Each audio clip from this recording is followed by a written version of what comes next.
5 types of people God chooses. Which one are you? Let me ask you something, and don't answer too quickly. Have you ever wondered why God allows certain people to walk through overwhelming pressure, loss, and silence, while others seem to move through life almost untouched? Why some lives are shaped quietly through hardship, unseen obedience, and deep internal battles, while others are celebrated early, loudly, and publicly? This question has lived in the hearts of believers for generations, and the answer is not simple, but it is deeply revealing. The truth many never hear is this: God does not choose people the way the world does. The world is drawn to what is impressive, visible, and immediately rewarding. God, however, chooses what is prepared. The world searches for talent, charisma, and confidence. God searches for hearts he can trust. Being called is common, but being chosen is costly. Many hear God's voice, but few remain when obedience becomes uncomfortable. Many desire purpose, but far fewer are willing to be reshaped to carry it. This message is not meant to flatter or entertain. It is meant to expose, confirm, and realign. If God has chosen you, it did not happen by accident. It was not random, and it certainly was not because you were perfect. Often, those who are chosen feel unsettled before they feel certain. They carry quiet questions, unspoken pain, and an inner sense that there must be more. If something within you feels stirred rather than soothed, this may not be information. It may be recognition.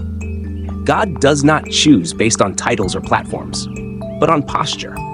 And somewhere within these 5 types of people God chooses, you will likely recognize yourself. The first type is the broken, not the polished. This truth surprises many because we are taught to hide our cracks and present our strengths. Yet God often chooses the broken long before he chooses the gifted. Not the flawless, not the confident, not those who appear to have everything together, but those who have been cracked by life and did not quit. If you have been wounded, humbled by disappointment, loss, rejection, or failure, if life stripped away illusions you once depended on, you are not disqualified. You are positioned. Brokenness removes self-reliance in a way success never can. It teaches you to listen instead of assume. It makes you gentle with people's hearts because you know how fragile they are. Scripture is filled with people God trusted after they were broken, not before. Because God is not impressed by polish, he is drawn to surrender. Broken people understand daily dependence on God, not occasional reliance. They pray honestly because pretending no longer works. But there is a distinction that must be made clearly. God chooses the broken, not the bitter.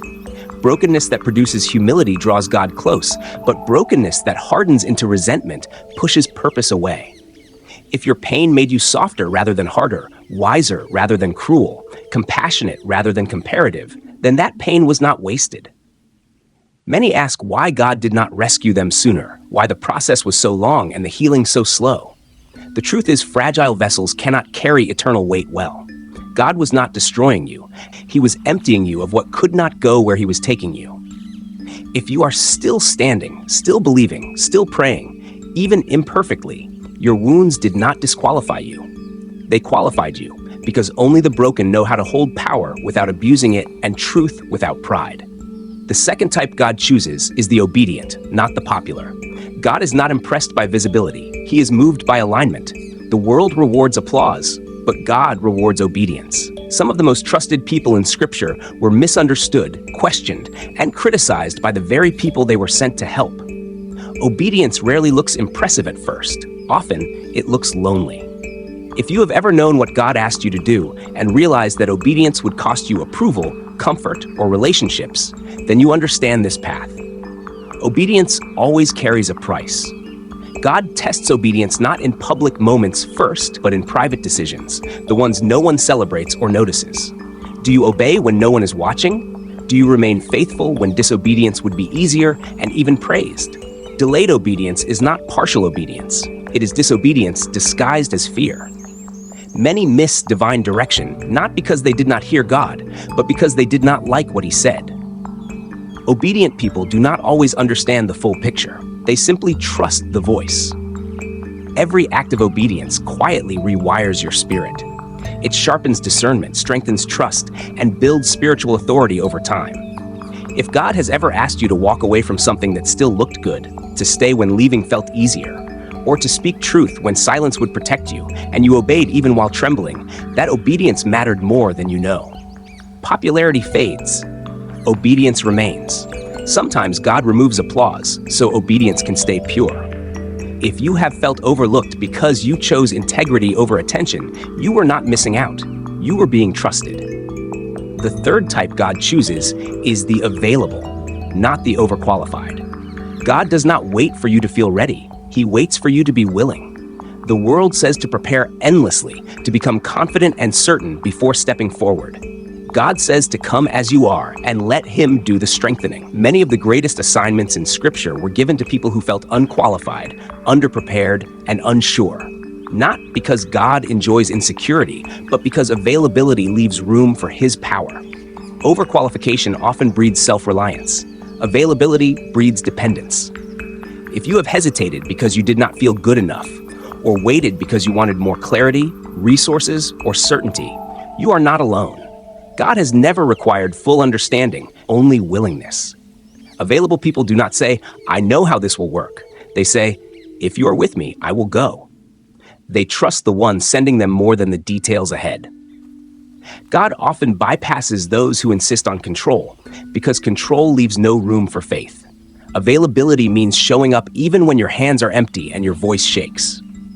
If God has nudged you towards something unfamiliar and you said yes anyway, that yes mattered more than your skill set. Confidence often comes after obedience, not before it. The fourth type God chooses is the rejected, not the applauded. Rejection is one of God's most misunderstood tools. What people reject, God often reserves. Applause can distract, but rejection refines. When you are misunderstood or overlooked, your identity detaches from approval and your obedience becomes purer. God often hides His chosen ones before He reveals them, not to punish them, but to protect them. If you did not fit in, if doors closed without explanation, if your convictions made others uncomfortable, that was not random. Rejection often comes when you carry something others cannot yet recognize. Those chosen by God are often rejected by crowds before they are trusted by heaven. If rejection did not make you bitter but wiser, God was shaping you, not sidelining you. The fifth type God chooses is the faithful, not the flashy. God is not looking for those who burn bright for a moment, but those who stay steady when no one is watching. Faithfulness reveals character under pressure. Waiting seasons are not wasted seasons, they are training grounds. If obedience has felt repetitive and faith has felt quiet, God is doing deep work. Faithfulness is never invisible to heaven.